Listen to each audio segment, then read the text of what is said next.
Today we'll make print from my old collection from 2020, made in Ghent in first lockdown, and this print is actually quite interesting because it's a Kodak Gold, and this is really interesting film. I really like it, and now we will see it in 120.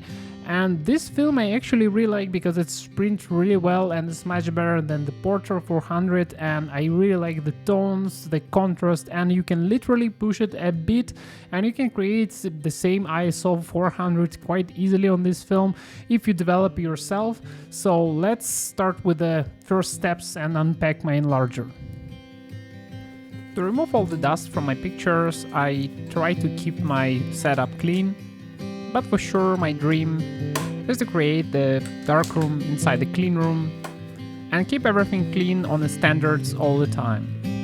For the same reason, I don't really understand a lot of things about the darkroom and the setup of enlarger, because most of the time the setup itself have a history and the traditions but lack of logic. And in the modern days, you can easily get experience from different fields and accumulate them in your darkroom. So let's load the negative inside the carrier, and I still cannot find the good anti-Newton glass for my 6x6 carrier.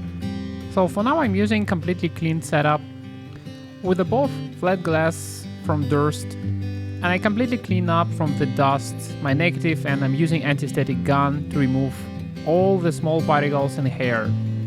And I apply quick spray of dry shampoo on the top plate when the negative actually touching with the base material, which is PET, top surface of the glass. You don't need a lot, so it should be 1 or 2 small sprays, and it should be completely diffused to not create any condensed points which can create diffusion of light. And this method works perfectly fine, and I'm not really sure if it's completely safe for the negative, but my negative's actually not so precious, so you anyway can wash it up if you need to recover it, but it's small amounts and you cannot see them even with the scanning or with the printing. So let's crop down the picture, and it's important to crop down the picture without the borders to make a perfect calibration, because otherwise you will include inside your calibration the time and exposure for the open borders. So I have a 6.5 seconds, and let's make exposure and first test print. I'm still using the same chemistry, so it's around 40 runs of development. So in previous videos I lowered down temperature to exactly 35 degrees in my solutions, and I stopped preheating of my drum. And it actually works quite nice, and if you have a perfect temperature, usually it means you have a better color rendition and less color shift. Probably in future I will make few tests with a different temperature for development, and I will show you examples what you can expect if your temperature is actually quite off. But in principle, you can make a test for your chemistry in the same fashion as you can make a test for your negatives.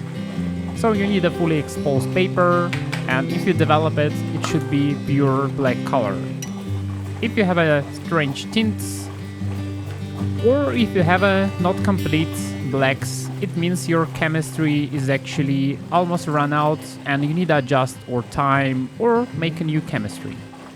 With the color developer, it's actually not so easy, and most of the time it's much better to just make a new chemistry because it's not so expensive to save it.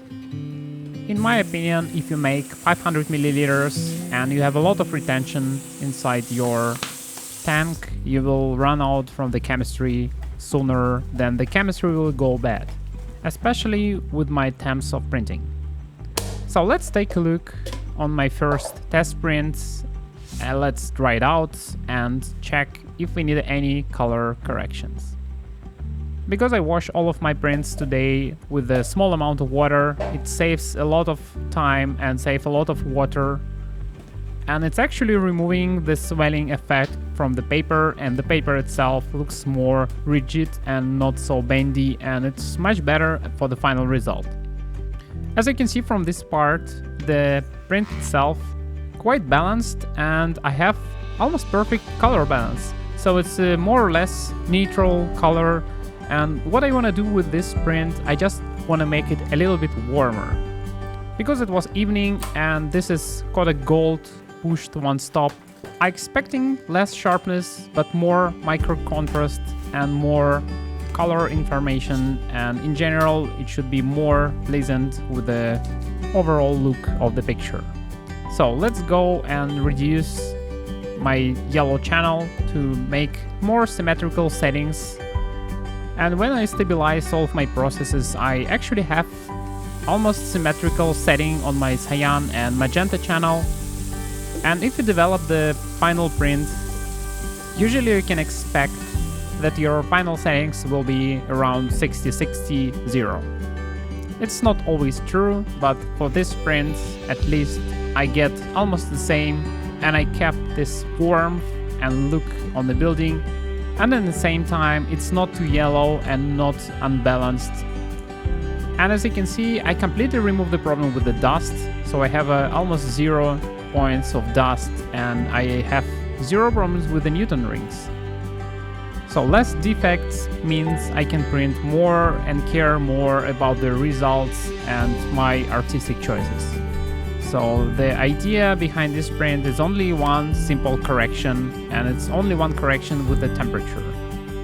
And I just make a step of 8 with the reducing of yellow channel, and I get the final print. And as always, all of my prints from these videos you can find on my web shop. Thank you for watching, and see you in the next videos.